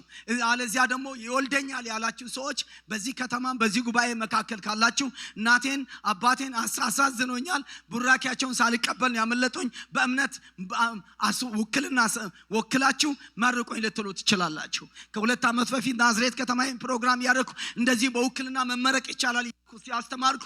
በኋላ ፕሮግራም አልቆ ሜዳ ላይ ጩኸት ተፈጥሯል። ምንድነው ብዬ ሳስብ አንድ ወጣት ልጅ ሄደና ይወልደኛል ያለውን ሰው ጋር ሄደ። እናት አባቴ በሕይወት የሉም አለ። ይቅርታ ጠየቀ። ወክሎ ይቅርታ ጠየቀ። ማቀው ሰው ነው። ይቅርታ ጠየቀ። 100 ብር ስጦታ ሰጥቶ ተንበርክኮ መርቀኝ አለ። ልጁ ተመረቀ። ልክ ሲሆን ለካስ 2 እግሩ መሄድ አይችልም፣ ሽባ ነው። ከተንበረከከበት ሲነሳ 2 እግሩ ተተርትሯል። ግቢ ውስጥ ይሮጣል። ሰው የሚያውቀው 2 እግሮቹ መሄድ ማይችል ሰው ታውቃላችሁ። ምን እንደሆነ አናውቅም። እግዚአብሔር ይባረክ። ታላቅ ታምራት በልጁ ላይ ሆነ። በውክልና ቡራኬ አባት ባርኳት። ተቀድም ተናግር ያለው ትልቅ እብጠት ከለዋ ላይ ቀለጠባት ሴት አይቻለሁ። ኧረ እህቴ ከእናትሽ ጋር አስተካኪ፣ ወንድሜ ከአባትህ ጋር አስተካክል። በሕይወት ከሌለም ልታስተካክሉ ትችላላችሁ። መርቀኝ ልትሉ ትችላላችሁ። በዚህ እግዚአብሔር ፈውስን ያደርጋል። እግዚአብሔር የተባረከ ይሁን። ስለዚህ ከልብ ማክበር አለባቸው ልጆቻችሁ። ከልብ እንዲያከብሩ ከልብ የሆነ ከልብ ከልብ የሆነ አክብሮት ነው የሚፈልግ ከልብ የሆነ ሁለተኛ ማመስገን ይገባል እናታችሁን ታንክ ዩ ማለት ይገባል እናት አባታችሁ I think I don't know you understand my language but say thank you your mom and the dad for your everything say they pay a lot thing so say thank you your mom and your dad hallelujah thank you ይባላል ይመሰገናል ለዚህ ማሳያ የሚሆነው ቃል ምሳሌ 30 ቁጥር 11 ላይ እንደዚህ ይላል አባቱን የሚረግም እናቱን ማይባርክ ትውልድ አለ ለራሱ ንጹህ ሆነ የሚመስለው ከርኩሰት ያልጠራ ምን ያረግ አባቱን የሚረግም አባቱ ላይ ክፉ ቃል የሚናገር እንዲህ አላረክም በርዝዴን አላከበርክም የሆነ ነገር አላረክም ብሌም ያረክ ኮምፕሌን ያረክ ክፉ ቃል ብቻ የሚናገር እንዲህ ትውልድ አለ አባቱን እናቱን ማመሰግን የከፈለች ዋጋ ከማህፀን እርግዝና ጀምሮ ብዙ ነገር ያደረገችውን እናትን አንድ ቀን ማመሰግን እናት ትመሰገናለች እስቲ እናትም እስቲ ለእናቶቻችሁ ጭብጨባሲ በምንም ሁኔታ ውስጥ ያለፋል ማመስገን ይገባል አው ሰዓት እንደወሰድኩ አንድ እዚህ መጽሐፍ ላይ ተቀስኩት አንድ እናት ፊቷ ሙሉ በሙሉ በእሳት ተቃጥላ ፊቷ የተቃጠለች ሴት እናት ሁሉ ጊዜ ትምህርት ቤት ልጇን ታደርሳታለች ልጇ ያደገች ናት ረቺ መታስ ፊቷ ሁሉ በእሳት ተቃጥሏል አፍንጫዋ ምን ነው እቺ ወደ መታመጣሽ ምንድናት ማናት መታስፈራ ሴስል ሰራተኛችን ናት ሁሉ ጊዜ ደጋግማ ሰራተኛችን ናት ፊቷ የተቃጠለ ናት ተጸይፍ በጣም ሁሉ ጊዜ ተጨነቀች ድሮ ሳትቃጠል የነበረውን ፎቶ ጠረጴዛ ላይ አድርጋ ጠበቀች ልጅቷ አየች ቆንጆ ናት እኔን ትመስላለች ታምራለች ማናት እኔ ነኝ ምን ሆነሽ ነው ልጅ አንቺ አራስት ልጅ ትንሽ ልጅ ያለሽ በዘግቼ ገበያ ሄጄ ደርሼ ስመለስ ቤቱ በእሳት ተቃጥሏል በሩ ተቃጥሏል እሳት ተቃጥሏል ውስጥ ትጮሃለሽ ጎረቤት ተሰብስቦ ማንንም እሳት ውስጥ ገብቶ ሊያወጣሽ የሚችል ሰው አልነበረም ስለዚህ አይኔ ያየ ጆሮ የሰማ ልጄ ከምትቃጠል ወይ ገብቼ ከልጄ ጋር ቃጠላለሁ አለዚያ ልጄን ይዤ እወጣለሁ ብዬ ገባው አንቺን በጉያዬ ይዤሽ ስወጣ በሩ ወድቆ እሳት ፊቴን አቃጠለው ልጄ አንቺ በህይወት እንድትኖሪ ነው የተቃጠልኩ ልጄ አንቺ ቁንጅናሽ እንዲቀጥል ነው የተቃጠልኩ ስንቶቻችን እናቶቻችን በድህነትና በችግር እንደዚህ እናት ተገርፎ በእሳት በድህነት ተገርፎ አሳድጎናል በብዙ መከራ አሳድጎናል ገጠር ከተማ ውስጥ ክብር ይገባቸዋል ምስጋና ይገባቸዋል እውቅና ይገባቸዋል ስለዚህ ማመስገን አለብን ስጦታ መስጠት አለብን መሪዎች እንዳያዝኑብን መጠንቀቅ አለብን እግዚአብሔር የተባረከ ይሁን አምነን ብራኪዎቻችን መቀበል መቻል አለብን እንደ ኤሳው አባቴ ሆይ ባርከኝ በረከት እቺ ብቻ ናት አለ ታላቅ ጮህ ይላል እቺ ብቻ ናትን አለ ባርከኝ ልንል ይገባል በረከት መቀበል አለብን እግዚአብሔር የተባረከ ይሁን እያዘኑ ወደ መቃብር እንዳይሄዱ መፍጠን መቻል አለብን አጥቢያ ቤተክርስቲያን እንደዚህ በአመት አንድ ቀን የቡራኬ ቀን እንደዚህ ማዘጋጀት ያስፈልጋል ሰፊ ቀን ወላጆች ልጆቻቸው የሚባርኩበት ስጦታ ለልጆች እናት አባቶቻቸው የሚሰጡበት አደባባይ ለመሪዎች ስጦታ የሚሰጥበት ታንኪዩ የሚባልበት ቀን ሊኖረን ይገባል እግዚአብሔር የተባረከ ይሁን ከዛ ውጪ የመጨረሻ መልእክቴ ለልጆች ያላችሁ በልጆቻችሁ ልክ እንደዚህ ባይንድ የሆነ አጀንዳ ወይ ኖትቡክ እንደዚህ አይነት አጀንዳ ገዝታችሁ 5 ልጅ ያለው 5 ቀደም ያሬድ 6 ልጅ የወለድኩት አለኝ ገርም 6 እንግዲህ እንደ ያሬድ 6 ልጅ ያለው 6 አጀንዳ ሁለት እንደ ፓስተር ሙሴ 3 ልጅ ያለው እሱ እንደሚቀጥል አይነት ነው የሚታየው እና 4 ልጅ ያለው 4 አጀንዳ በገዝቶ ለልጃቸው ያንዳንዳቸው ላይ ስማቸውን ትጽፉና ቡራኬ አንደኛው ገጽ ላይ በሳምንት አንድ ቀን አባት ብላችሁ ከላይ አባት ብላችሁ ትጽፋላችሁ አባት 1 2 3 ብሎ ቡራኬ በአንደበት የምትባርኩትን ቡራኬ በጽሁፍ መጻፍ እናትም ለብቻ መጻፍ አሜን በአማርኛ ሊሆን ይችላል፣ በእንግሊዝኛ በትግርኛ ሊሆን ይችላል መጻፍ። ከዛ እያነበቡ መባረክ። አሜን። በጽሁፍ የሚተላለፍ ቡራኬ፣ በአጀንዳ የሚተላለፍ። ለምንድነው ይሄን ምን አመጣ? ጌታ ተናግሮኝ ነው። ይሄን በቤቴ ጀምረው በተለያየ ምድር እያስደረኩ ነው። ለምንድነው እኔ ወደ 20 ዓመት ልጆቼን ባርኬ በምን ቃል እንደባረኩ ማስረጃ አጣው። ስለዚህ ማስረጃ ይሆነናል። ዞር ብላችሁ በምን ጉዳይ እንደባረካችሁ እንድትወራረዱ።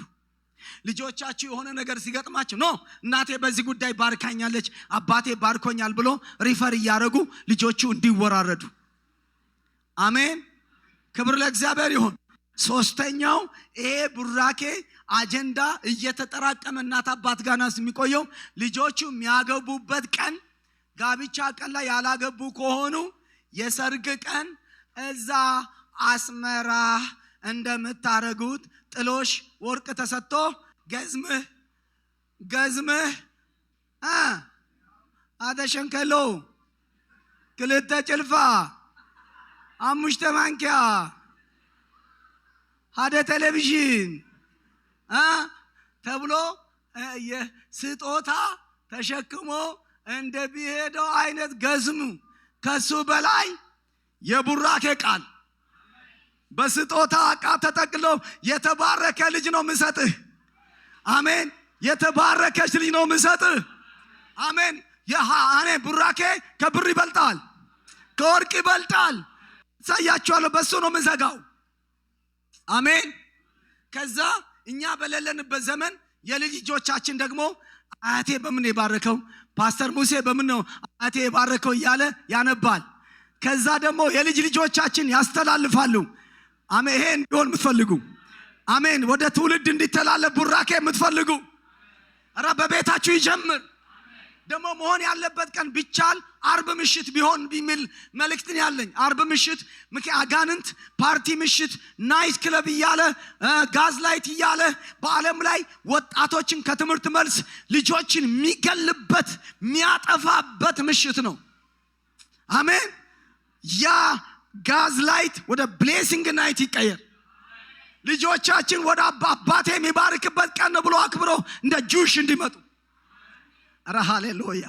በአመታት መካከል ሀያል ጁሾች አይሁዶች የሆኑት አርብ ምሽት ልጆቻቸውን ስለሚባርኩን በእነሱ ላይ የሰራ በእኛ ላይ ይሰራል። እነሱ በብሉይ ኪዳን መጽሐፍ አንድ ነን፣ በእነሱ ላይ ከሰራ በእኛ ላይ ይሰራል። ስለዚህ ይሄን እንድናረግ ነው። ሁላችሁን ዘፍጥረት 49:26 አውጡና በዚህ ዘጋለሁ። ሳትኮስልኩኝ ከባድ ይቅርታ ምን ላርግኔ? 2 መጽሐፍ ጨምቄ ነው። የ3 ቀን ትምህርት አይነት ነው በአንድ ላይ ማድረግ እያረኩ ያለሁት። እስቲ ዘፍጥረት 49 ሁላችሁም ቁጥር 26ን አውጡ። በትግርኛም በዚህ ቃል ዘጋለሁ። ዘፍጥረት 49 ቁጥር 26 በዚህ ቃል 49:26 በሞባይሎቻችሁም አውጡ። ይሄ እምነት የሚጠይቅ ቃል ነው ምነግራችሁ። ቁጥር 26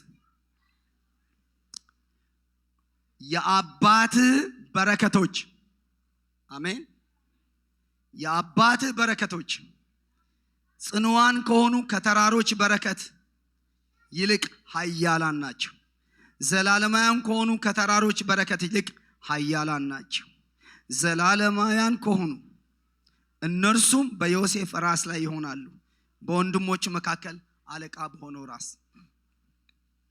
እቺን በደንብ አጥኗት፣ ግን ጊዜ ስለሌለኝ የአባት ይሄን የሚናገረው ማን ነው? ያዕቆብ ነው። ለማ ለዮሴፍ።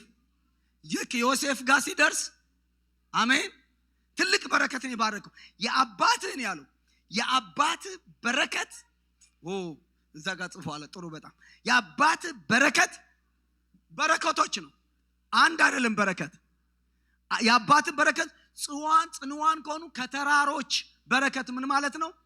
ተራራ ስር ማዕድን አለ፣ ወርቅ አለ፣ እንቁ አለ፣ ከፍተኛ ሁሉ ነገር የዓለምን ካረንሲ የዓለምን ገንዘብ በጣም የሚቆጣጠረው ጽኑዋን ከሆኑ ወርቅ ጽኑ ነው። ብር ወርቅ ማዕድን ጽኑ ነው። ለምንድን ነው ዘመዶቻችን ወርቅ በጣም የሚወዱት? ምንም ነገር የሌላቸው የሚመስሉ መራቀን ሰርግ ቀን ሁሉ ነገራቸው ወርቅ ሆኖ ነው የሚወጡት። ወርቅ በጣም ገንዘብ አይዙም ወርቅ ነው የሚይዙት። ወርቅ ጽኑ ነው። አሜን። ገንዘብ ቢቀየር ናቅፋ ቢቀያየር ዋጋ ቢጨምር ወርቅ ጽኑ ነው። ወርቅ ጽኑ ነው። እሳት እንኳን ታቃል ያቃጥለው አይችልም። ወረቀት አይደለም፣ ጽኑ ነው። ዳይመንድ ጽኑ ነው። ሰው ዳይመንድ ያለው ወርቅ ያለው ሰው ማዕድን ያለው የከበረ ማዕድን ውድ ነው፣ ጽኑ ነው፣ ዘላለማዊ ነው፣ ጸንቶ የሚቀጥል ነው። አይገሽግ እንደዚህ ዋጋው አይወርድም፣ እየጨመረ ነው የሚሄደው። ብርና ወርቅ ተራራ ስር ነው የሚገኘው። ጽኑዋን ከሆኑ ከተራራ በረከቶች በተራራ ስር ካለ ማዕድኖች በላይ የአባት በረከት ይበልጣል፣ ቡራኬ ይበልጣል፣ የበረከት ቃል ይበልጣል ነው የሚለው። ምን ማለት ነው? ልጅን ወርቅ ከምትሰጥ በረከት ውስጥ ምን አለ? ሰላም አለ፣ ደስታ አለ፣ ከናውን አለ፣ ብዙ ነገር የተሸከመ ነው። መኪና የምትሰጠው መኪና ብቻ ነው። ቡራኬ ግን ታሪክ ይቀይራል። እስቲ ባርካላችሁ የምትሉ አባቶች እናቶች፣ ስለዚህ ባርኩ። አሜን። በደስታ ባርኩ፣ በእምነት ባርኩ፣ እንበራረክ። እግዚአብሔር የተባረከ ይሁን። ስለዚህ አጠገባቸው ያለው ሰው ሃሌሉያ አንድ ጊዜ ባርኩት። ዘመኑን ባርኩ፣ ህይወቱን ባርኩ።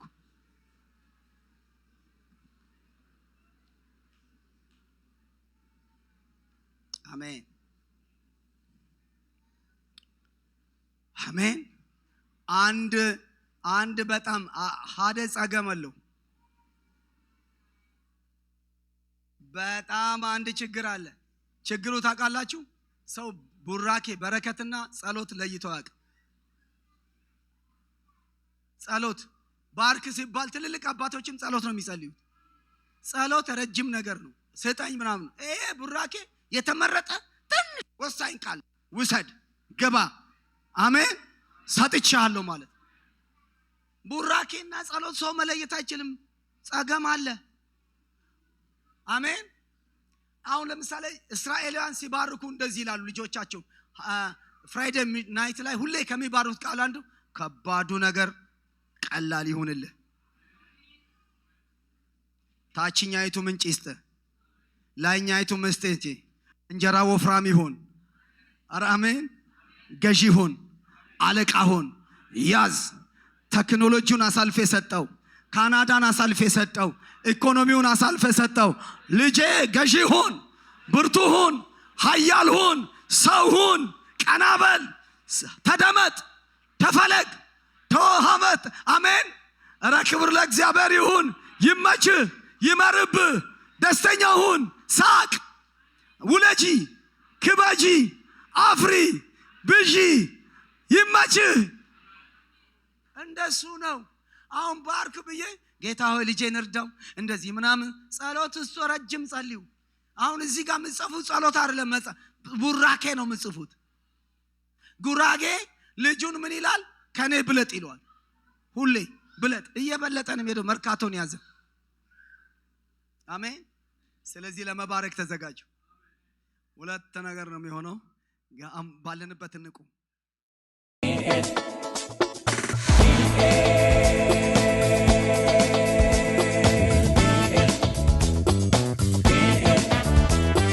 Glorious Destiny Church.